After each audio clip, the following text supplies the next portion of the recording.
Welcome to another episode of Yapping So You Do Not Have to Read. That title from my first World Underneath video was supposed to be a joke, but after so many of you told me that you actually don't read any of these, I am keeping that as the title of this series. So from now on, every time there's a new anecdote or World Underneath update, expect me to release one of these. As usual, feel free to have a discussion down in the comments or point out things that I missed. I read every single comment. This video is going to be super short since I'm only covering one World Underneath entry, but a bunch of you requested this, so here it is. I don't know why Info decided to release this separately from World Underneath 11 to 18, but hey, I can't complain because they're giving me more lore. So the 19th World Underneath entry is called the Serpent's Cast, and as the cover of this entry suggests, it revolves around Viper and Professor Lucius and a little bit of Caleb. The first chapter of this entry introduces us to an abandoned circus that was shut down to a wanderer-related incident, which now becomes the stronghold of the city's largest human trafficking organization. And I'm assuming that this is in Skyhaven because later it describes how Viper navigates from one place to another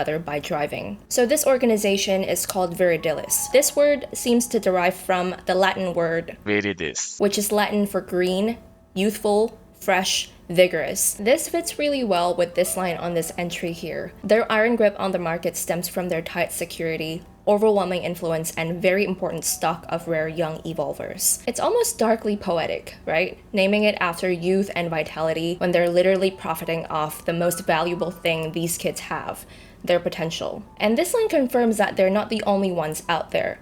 Like, if there's a whole market, that means there are multiple human trafficking organizations operating in this world. That just reinforces the fact that this universe is full of messed up shit. Ever isn't the only one doing horrible things. We've got the gangs in the N109 zone, shady stuff happening in the Nest, and we've got abyssal chaos, and now human trafficking organizations too. It's like every corner of this world has some new flavor of exploitation. So, Viper broke into this human trafficking facility, and we get to see him doing very classic villain stuff as he interacts with the manager and the leader of Viridilus, playing Russian roulette with them, making the leader think that he had a chance of getting out without a bullet in his head. And of course, Viper eventually kills them both, and takes a young girl that was kept in a cell there that apparently is someone who the professor wants. And we didn't have that much information on this girl, but I feel like she could be the one who attacked our MC in Lucid Dream. Or he could just be a random character. Who knows? We didn't get that much info on her. Okay, this is kind of irrelevant, but I can't help but notice it. But after Viper killed this organization's leader, he stole his sports car, and it very conveniently matches his color scheme.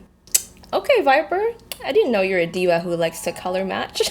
One thing I want to point out in this entry, the game actually mentions other types of evil classes. So now we've got Unhausen, which is MC's evil class, Serpents for Viper, and Kriashura, which is new. I'm not sure if they've mentioned other evil class names elsewhere in the story or in other World Underneath or in one of the anecdotes. Like, yes, we know what kind of abilities our MC and the other love interest have, like the light evil, resonance, gravity, that kind of stuff.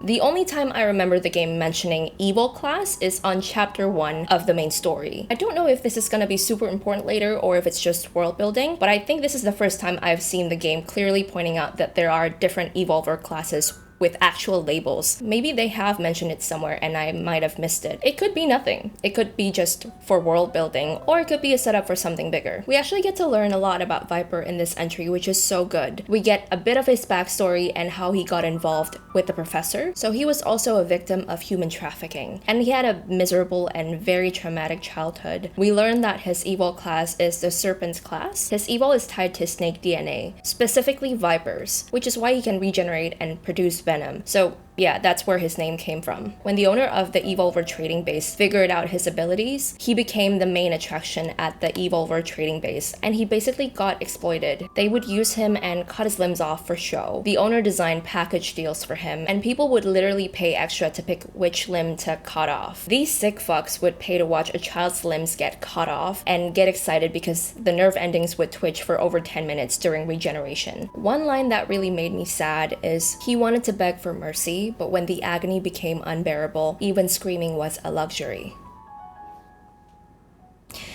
Now I feel bad for Viper. And of course, Professor Lucius was the one who saved him. Yeah, great trade, right? From one kind of exploitation to another. Professor Lucius names him and tells him, "Family are those who will never betray you," which was bullshit, because fast forward a few years later and he's saying this family has no place for those who don't contribute. Yeah, I feel really bad for Viper. Him being saved by the professor is unfortunate. He was moved from one terrible place to another terrible place. It's no wonder Viper is obsessed with being useful to this professor. His entire sense of worth is built on being chosen by the person who saved him. He's got this whole please validate me father thing going on, and it's actually heartbreaking because he ties his self-worth to this. There's this moment in the entry when one of the researchers called Caleb their masterpiece. Viper straight up almost strangles this researcher. And speaking of Caleb, he is present in this entry, but he's knocked out the whole time. We finally learn more about the Turing chip and the place that makes it, the Turing Cybernetics Institute, one of Ever's research branches that specializes in human-machine integration, and they're the most advanced bionics lab in the world. This entry finally confirms a few things that were hinted at before, but never actually said out loud. Caleb was recovered from the Bloomshore District explosion, and he was experimented on as a child alongside our main character. I forgot to mention a super important part from this entry. It says that Caleb was possibly communicating with someone right before the Bloomshore District explosion, which pretty much confirms that he knew that the explosion was going to happen. And honestly, that makes me think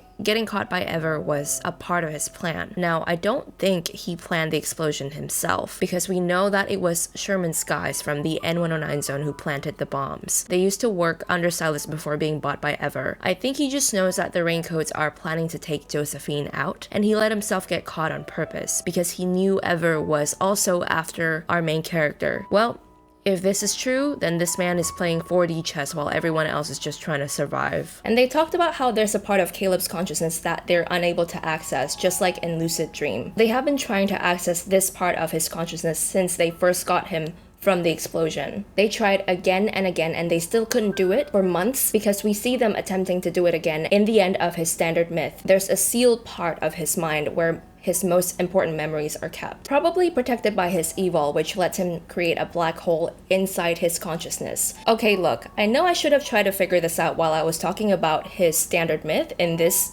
first video, but unfortunately I didn't, and I'm just figuring stuff out as I go, so here we are. But this whole thing got me thinking. Based on the end of his standard myth, we know that he uses his evil to create a black hole around his memories, or consciousness, to protect it. And based on what we've seen so far, whenever he uses his evil to create a black hole, we can actually see it physically manifest, right? So in order for him to create a black hole around his consciousness, that means it has to be a whole ass realm in itself, like a mental dimension. Otherwise, how the fuck would that even work? Otherwise, he'd be walking around looking like this, right? With that being said, this scene in Lucid Dream, his standard myth, I think we are seeing him access the encrypted part of his consciousness. It makes sense because it was showing us a very important memory of him and our main character as a child when they were in the shelter after they escaped from the Gaia Research Center. And the game highlights it. He called that place their first paradise. It was the first time they were truly free from experimentation. We've got parallel universes, we've got time travelers, gods, potential reincarnation, and now we've got the potential of accessing different parts of consciousness and having consciousness as a realm of its own. Look, I know this isn't the first time consciousness has been talked about in this game. There's a bunch of in-game articles from Deep Space Times that talks about consciousness, but when I pieced all this together, it was such a huh moment for me, because I just didn't expect the game to suddenly go, hey, what if you could walk around inside someone's consciousness? Now I'm just wondering if we're gonna get more consciousness exploration stories in the future. Like, are we gonna inception our way into someone's mind next time? I wouldn't be surprised at this point. Anyway, the last chapter of this entry shows us something really interesting and low-key kind of funny. We find out that the professor has been watching Caleb for the past 4 years, like actually tracking his every move, his achievements, everything, because he's planning to turn him into the next experiment. And that made Viper jealous because he didn't want Daddy's attention to be on anyone else. So he went to stalk Caleb, and then he gets caught. Like, of course he gets caught. He got clapped by Caleb in like 2 seconds. And the best part, Caleb didn't even finish him off. He just straight up leaves. And I think that kind of broke Viper's ego a little bit. So yeah, Serpent's cast gave us trauma and lore. We got Viper's backstory, more information about the Turing chip, and however got their hands on Caleb. Before I wrap up, I have a quick question. A couple of people asked if I'd ever cover worlds underneath 1 to 10. I've been thinking about it and I'd honestly love to, but I wasn't sure if that's something that everybody wants since it's not new content. So yeah, let me know in the comments if that's something you'd be into. And that's it. I hope you enjoyed this very short video. Leave a like if you want and consider subscribing if you enjoy my content. And thank you so much for watching. I'll see you in the next video. Bye!